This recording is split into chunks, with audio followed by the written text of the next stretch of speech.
Ahora el desafío con esa información que te digo que sirve para todas esas áreas es también quién la cuenta, porque una cosa es que esté en ese soporte digital y otra cosa es que, por ejemplo, yo tenga un grupo de gente que quiere conocer el lugar, in situ, ir, mirar el lugar y que alguien le cuente la historia.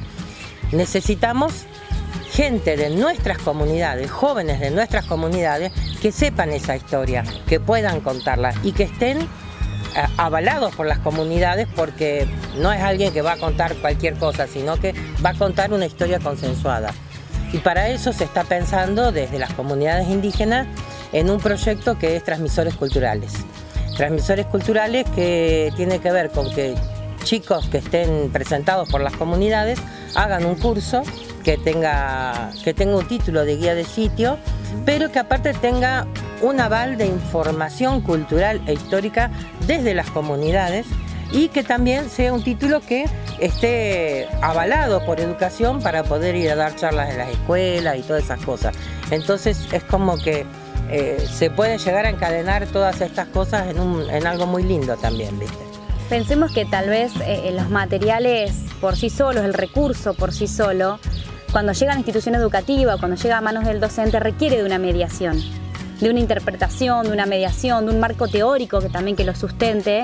Y en eso las memorias, que es lo que Marines cuenta, la voz de los protagonistas, que los tenemos, es fundamental también. No solo recurrir por ahí a la fuente escrita, académica, de los investigadores, las investigadoras, sino también a la fuente oral, a la memoria que es transmitida de generación en generación. Entonces acá podemos ver cómo en el sistema educativo pueden coexistir los libros tradicionales que hemos encontrado en el aula, pero también las participaciones indígenas, dándonos la voz de lo que aprendieron, de lo que escucharon y de lo que narraron sus abuelas, sus abuelos o sus antecesores, y eso se ha ido recuperando y también registrando en esas memorias. Entonces acá tenemos cómo las memorias van dialogando con lo académico y ambas hacen que el recurso sea mucho más rico también.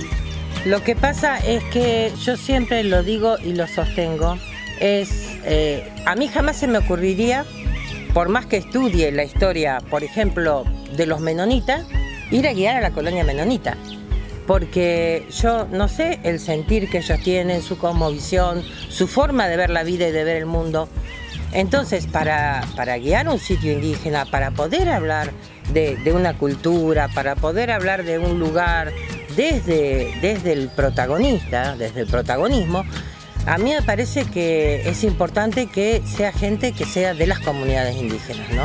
Porque aparte también es una forma de promover el desarrollo con identidad, porque al menos nos apropiamos de nuestra propia cultura para que nuestros pibes tengan una forma de desarrollarse también económicamente, aparte de fortalecer la identidad. Y eso creo que es importantísimo y no hay que perderlo de vista, ese valor.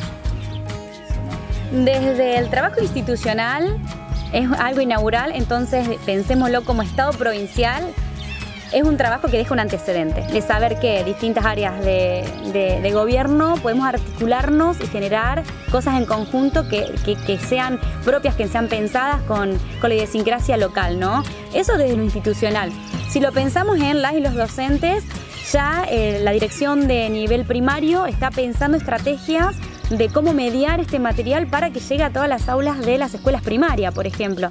Entonces así se van haciendo trabajos internos para que tanto a nivel primario como a nivel secundario, a nivel superior de educación permanente de jóvenes y adultos tengan acceso al material y lo tengan mediado con estas pautas que nosotros recién comentábamos, ¿no? Que el docente tenga un soporte teórico y un soporte también desde las memorias.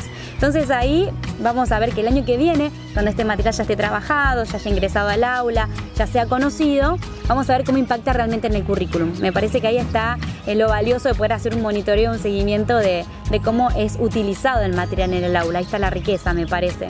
Luego, si lo pensamos territorialmente, nos ha llegado información de muchas personas que ya lo imprimieron.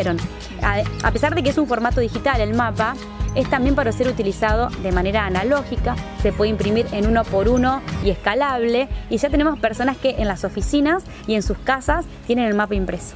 Entonces esto también nos data de cómo la ciudadanía tiene interés en la historia indígena local, ¿no? Cómo nosotras y nosotros comenzamos a partir de estos materiales trabajados desde y con las comunidades, empezamos también a remover esa parte de la identidad nuestra, ¿no? Nos empieza a tocar, nos empieza a llegar y nos hace autopercibirnos, nos hace identificarnos, y ahí también es un gran aporte a la identidad pampeana, me parece, más allá del ámbito educativo, ¿no? Y obviamente en las comunidades, esto que por ahí ustedes pueden contar que para las comunidades es una oportunidad de empezar a aportar toda esa oralidad que traemos y todo lo que sabemos.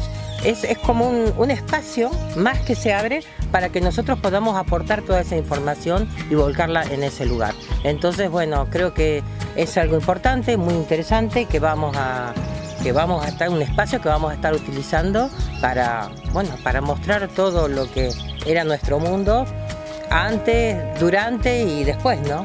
De lo que mal llamamos conquista del desierto. Estamos en eso ahora, estamos juntando información, estamos organizándonos, porque lo que no queremos es que este espacio tenga información que no esté consensuada, ¿no? O sea, la información que viene de los datos catastrales, de agrimensores y todo eso, nosotros ahí no vamos a consensuar nada porque no es información nuestra. Pero la información que viene de nosotros es importante consensuarla entre todos para poder después subirla y que nadie diga, no, esto no era así o esto sí era así. Entonces, primero vamos a consensuar y luego vamos a ir subiendo esta información y aportando esta información. Por ahí, para hacer un contexto, este material no es el primero que surge desde la modalidad en conjunto con las comunidades indígenas. Nosotros venimos haciendo un trabajo, al menos desde el 2015 en adelante, en el marco del Plan de Pueblos Indígenas, que es un plan nacional que se ha trabajado en la jurisdicción, con acuerdos permanentes con el CEAPI provincial, el Consejo Educativo Autónomo de Pueblos Indígenas. A partir de ahí se fueron realizando diversas publicaciones y diversos materiales colaborativos. El primero fue un libro, Pueblos Indígenas y Migraciones en la Pampa, donde se trabajó con una investigadora, historiadora, Claudia Salomón Tarquini, y con aportes de las comunidades también. Se hizo una publicación hablando de cómo es la historia de vida de los pueblos del siglo XVIII a la actualidad, pensando en las migraciones como eje transversal, ¿sí? Los movimientos que han hecho dentro del territorio por razones naturales, como en migraciones en búsqueda, histórico, claro, en un periodo determinado, cuestiones naturales como el desabastecimiento, la falta de agua, el corte del río, que ya sería una cuestión política, o el genocidio, también, que es una cuestión política y territorial. Luego sacamos otro material posteriormente, que es el libro Siempre Estuvimos Aquí, que también trabajamos con las comunidades indígenas y en este caso el área de desarrollo curricular, en donde recuperamos, por ejemplo, que eso me parece lo más atractivo que tiene el material, las voces de las mujeres indígenas que no habían sido escuchadas en otro material, al menos no en formato podcast. Entonces dijimos, bueno, ¿qué nos pasó cuando empezábamos a relevar información para construir el material? Hay libros que hablan de los grandes caciques de la historia argentina. No hay libros que hablen de las grandes líderes mujeres de la historia argentina en cuanto a los pueblos indígenas. Entonces nos sentamos con algunas referentes locales, hicimos podcast, construimos un material, recuperamos esas voces y sacamos una segunda edición con orientaciones docentes para trabajar ese material en el aula. Entonces este mecanismo de trabajo, este sistema de trabajo que hemos hecho con datos de la academia, de CONICET, de universidades públicas, de la Universidad de La Pampa, de la UBA, la Universidad de La Plata, la Universidad de Río Cuarto, de Rosario.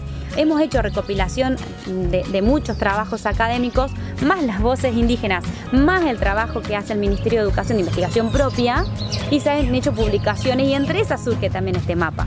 Es parte de una serie de materiales producidos internamente, que la intención es esta, volver a contar la historia desde otro punto de vista, con otra perspectiva, que es una perspectiva intercultural, desde la educación sexual integral, desde memoria, ¿sí? Que tiene como estas líneas de trabajo desde ambiente, que son transversales y que nosotros insistimos que no se pueden pensar una sin la otra.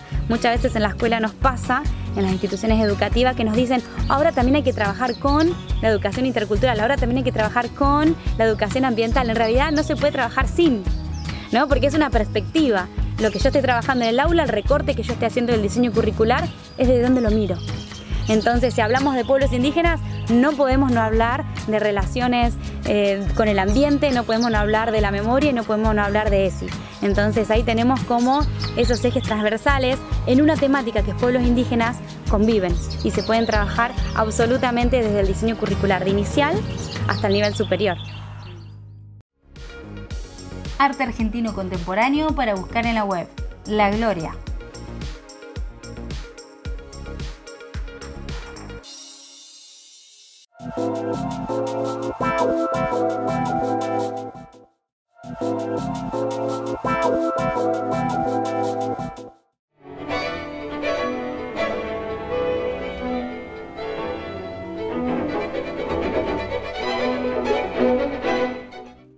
Derivado directamente de numerosos movimientos, entre ellos el futurismo, el dadaísmo y el surrealismo, el performance art comprende varios tipos de creaciones presentadas en vivo ante el público.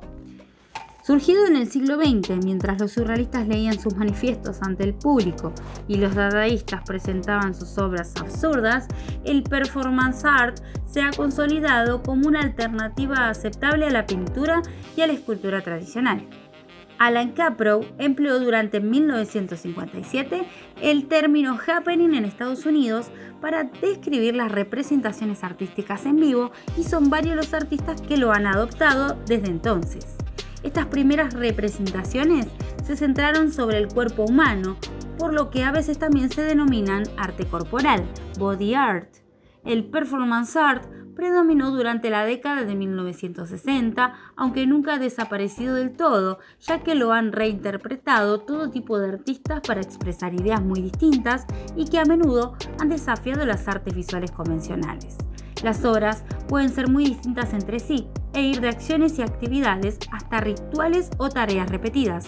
Suelen parecer absurdas en la tradición dadaísta o tener apariencia de entretenimiento cuando se adhieren al uso de la cultura de masas que realizó el pop art.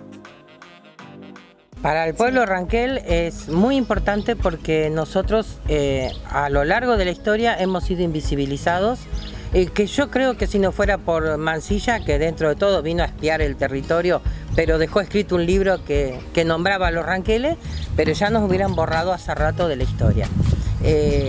Y nosotros también, como pueblos, tenemos nuestros reclamos territoriales históricos, es decir, no reclamos territoriales, pero sí de que nosotros somos preexistentes en este territorio, somos el pueblo que habitó desde milenios en este territorio, descendientes de los antiguos pampas o jet que vivían en toda esta zona, y que no somos otros pueblos que nos han puesto otros nombres, y a veces, muchas veces medios periodísticos hasta nos ponen otros nombres, otros seudónimos que no son propios nuestros. Nosotros somos ranqueles y nuestra historia, si la vas a buscar bien, te cuenta realmente cómo es nuestra descendencia. Lo que pasa es que muchos libros después de la conquista nos quisieron borrar o atribuir otro origen que no nos es propio.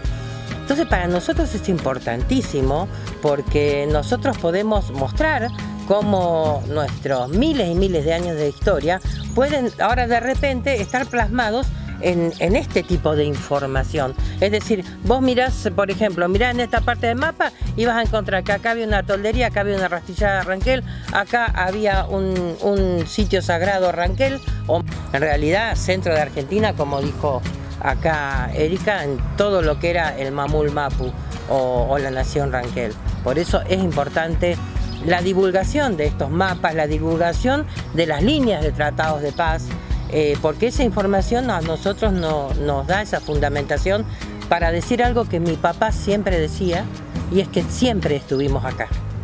Bueno, esto lo podemos descargar o trabajar online si lo queremos trabajar de manera dinámica en la infraestructura de datos espaciales de la provincia de La Pampa y de La Pampa. En su web hay un apartado que se llama novedades, ahí ingresamos, se llama mapa histórico, ingresamos, lo podemos descargar en PDF o lo podemos trabajar colocando estas capas que les contaba anteriormente. Se puede también descargar para imprimir en formato 1x1 o escalable al tamaño que uno lo quiera trabajar.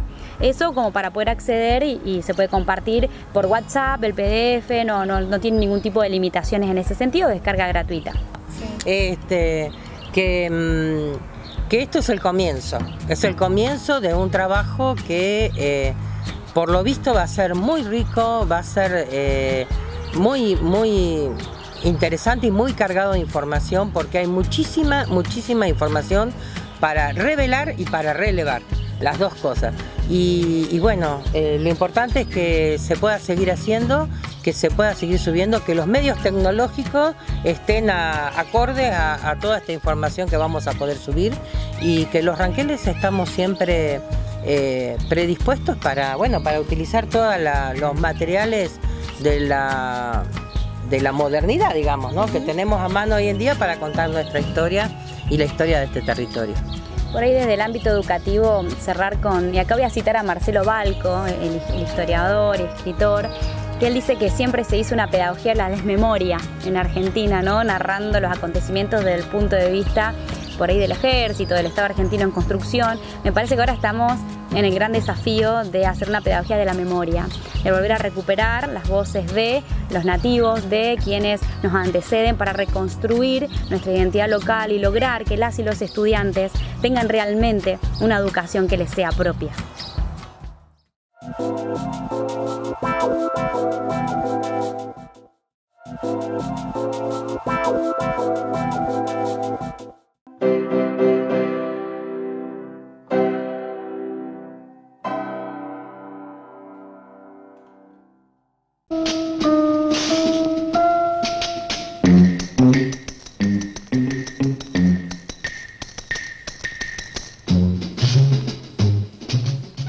Esto es La Menezunda.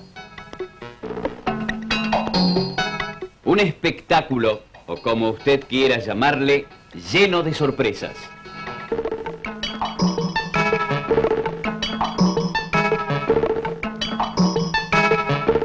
Como para poner a prueba la paciencia del público.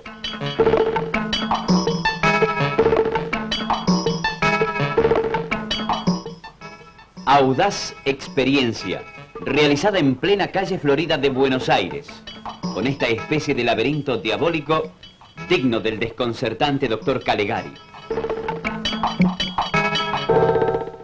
Provocó en muchos sonrisas, a otros los sacó de sus casillas.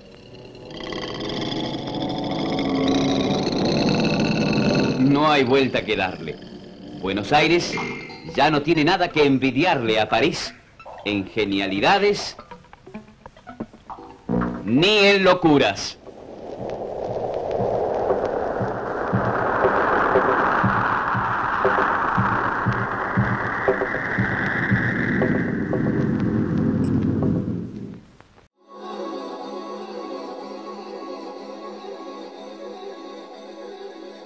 Bueno, hoy vamos a rectificar una información, porque en un bloque, cuando hablamos de Bruegel el Viejo, yo me equivoqué y nombré como Torre de Pisa unos cuadros que él hizo repetidas veces sobre lo que se llama la Torre de Babel.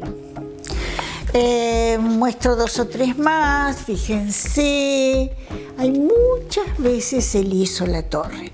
Y yo lo asocié a un tiempo donde él vivía, un mundo que se estaba volviendo cosmopolita, un mundo que salía de lo agrario, digamos, y justamente en Bélgica, donde él vivía, había muchos barcos, mucha gente, mucha diversidad.